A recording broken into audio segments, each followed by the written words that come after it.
aad u jeedid dadka waa soo wada iideen badda ay soo wada iideen dadka waa dareemi kartaa farxadda ka muuqato dadka waa maalin aad oo loo wada iiday oo dadka ay wada sameeyeen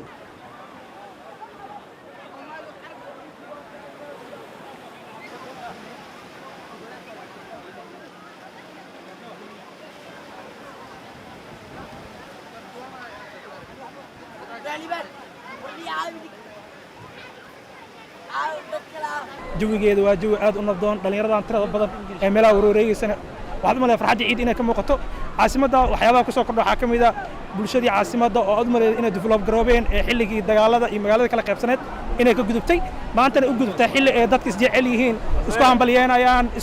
isku dhex jiraan caasimadda waxyaabaha kale oo ku arkayso waxaa ka mid ah nabadda caasimadda oo aad u sii ballaaratay oo meel walba gaartay ilaahan ku xamdinaynaa waxaan kaloo ku xamdinaynaa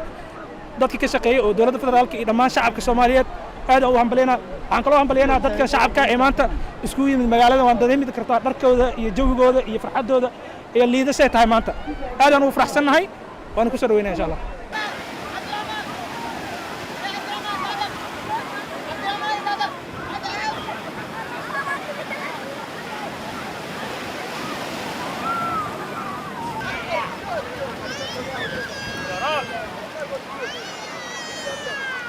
We are so happy today's Eid.